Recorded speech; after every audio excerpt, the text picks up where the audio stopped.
Good morning and welcome to this morning's reflection.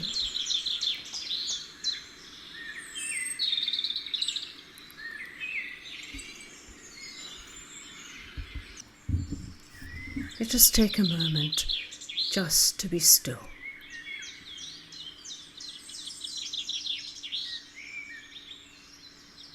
And be present to our own surroundings.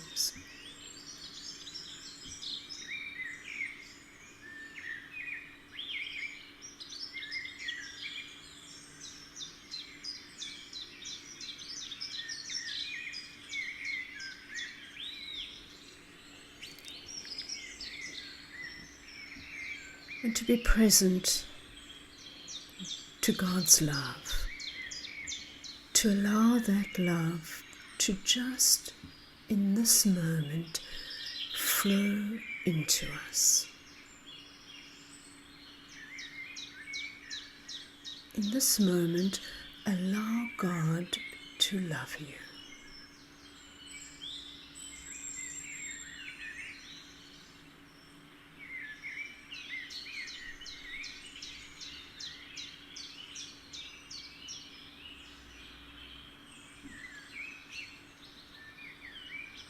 Surrender to God's love.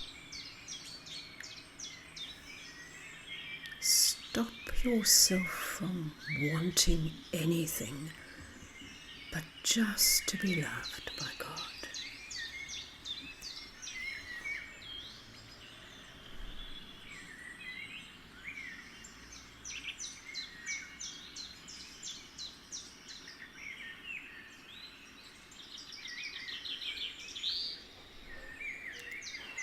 Today we read in John chapter 20, verses 1 to 10.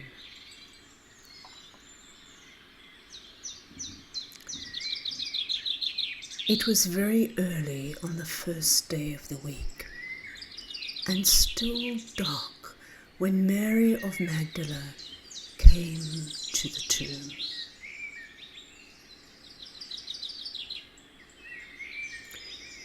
She saw that the stone had been moved away from the tomb and came running to Simon Peter and the other disciple, the one whom Jesus loved. "They have taken the Lord out of the tomb," she said, "and we don't know where they have put him." So Peter set out with the other disciple to go to the tomb. And they ran together. But the other disciple, running faster than Peter, reached the tomb first. He bent down and saw the linen cloths lying on the ground, but did not go in.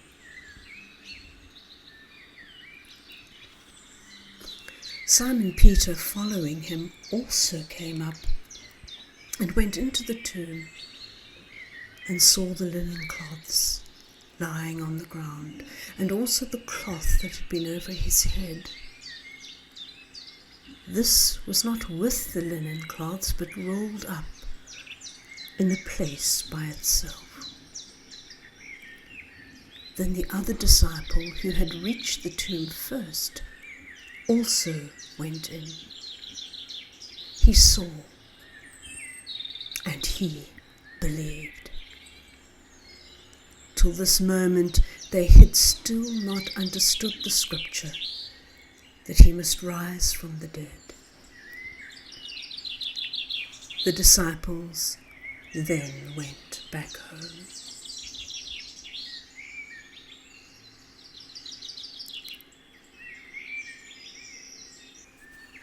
To love is to see. Love is the prism through which sensitivity is refracted. The eyes of one who loves sees life's deepest reality. Two people can observe the same thing and have two different interpretations. Each person comes with a vision coloured by whatever darkness or light they carry within themselves. Only through the eyes of love is truth made luminous and clear. To see with love is to believe. At the heart of belief is love. The word belief actually has its root in the Teutonic word leaf, meaning love. To believe is to live by love. Love drew Mary of Magdala in the early morning to the tomb of Jesus. The pre-dawn darkness poignantly mirrored in the darkness of her own spirit.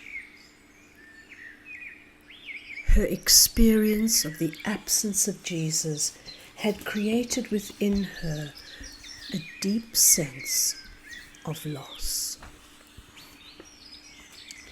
and also a sense of bewilderment.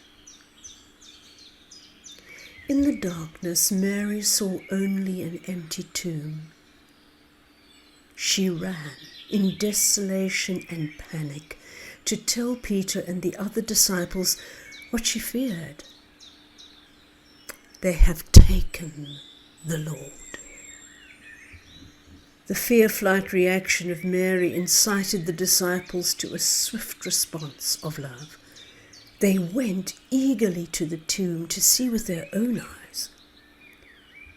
Energy of their love impelled them to great haste.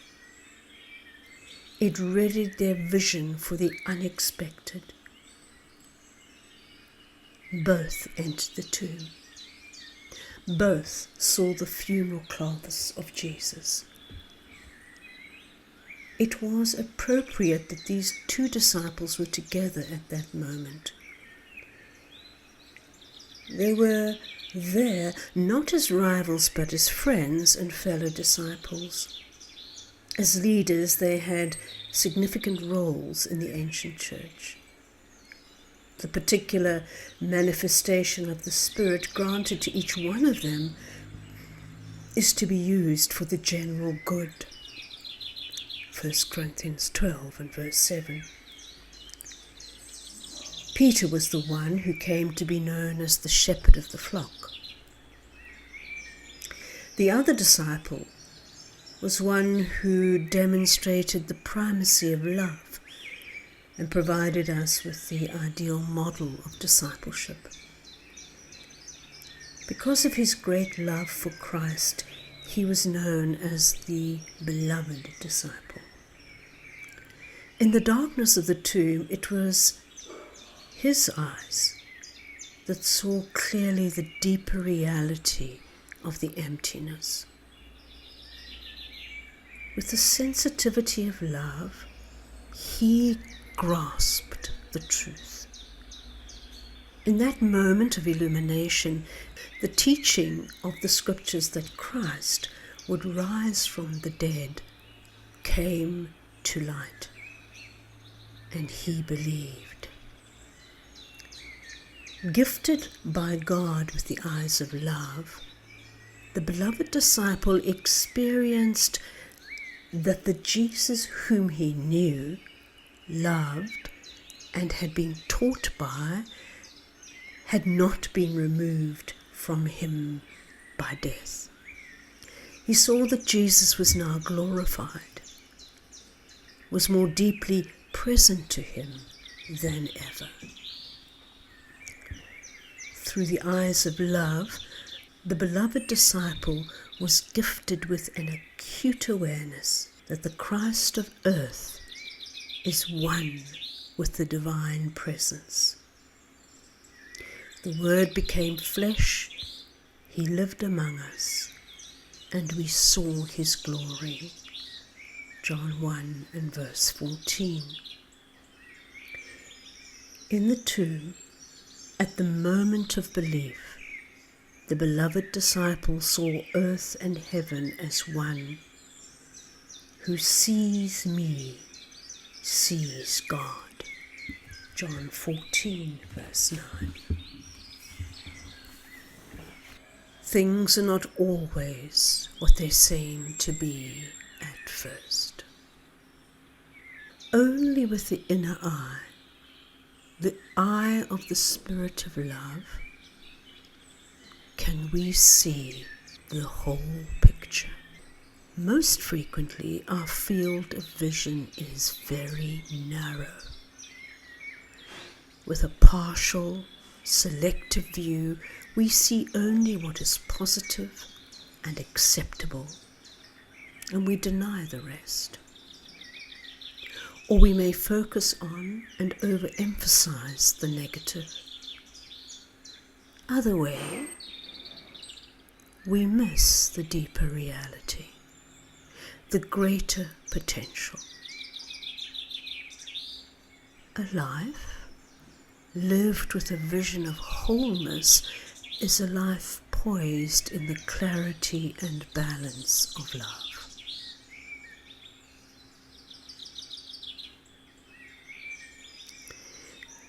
With anticipation and confident of the risen Christ, form an image of yourself entering into the emptiness of the tomb of Jesus.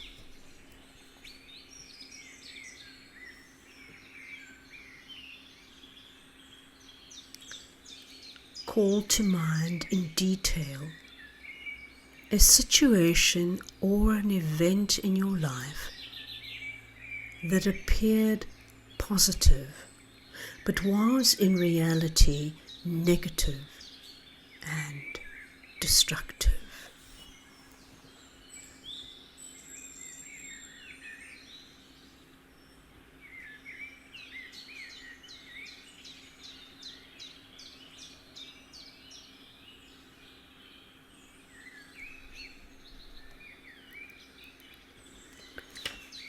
Recall a situation or event in your life that appeared negative but was in reality life-giving.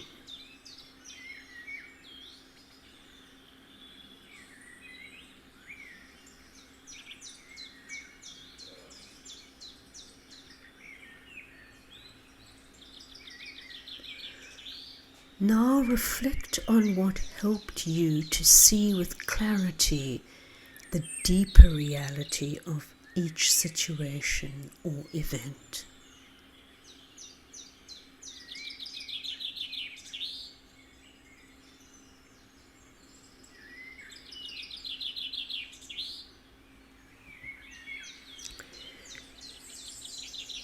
Taking another step, enter more deeply into the tomb, into your own inner darkness, and deliberately call to mind the grace you are seeking, the grace to see through love. To see through love the presence of the risen Christ in your own experience.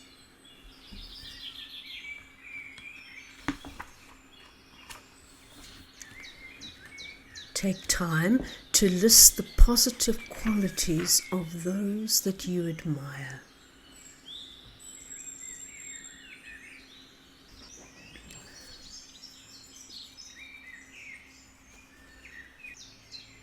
And then the negative qualities of those you find most offensive.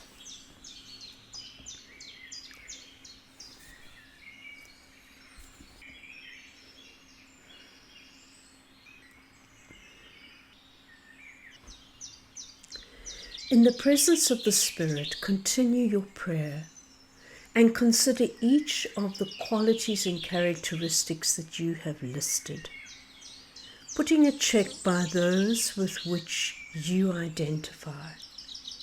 With courage and unrelenting honesty, claim ownership for those you recognize within yourself.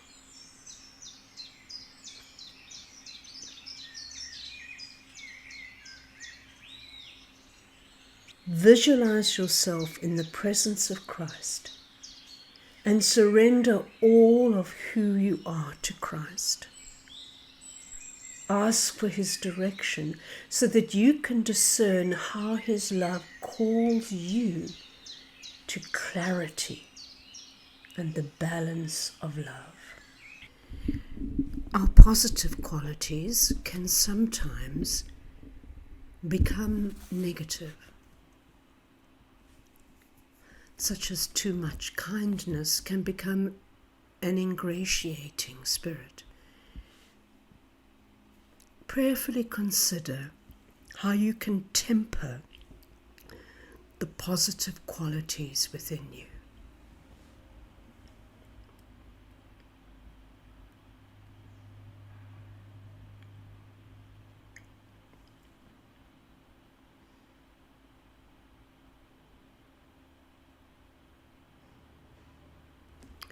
Equally, the negative qualities within you may also have the potential for strength. Consider for a moment how your negative qualities, when tempered, can become strengths for you, such as perhaps not suffering fools. How might that become a strength? Perhaps the ability to have insight is latent in not suffering fools. Those are just two examples. But try to find then within your positive and within your negative qualities how tempering both of those can lead to a balance of love. And I'll leave you to do that now.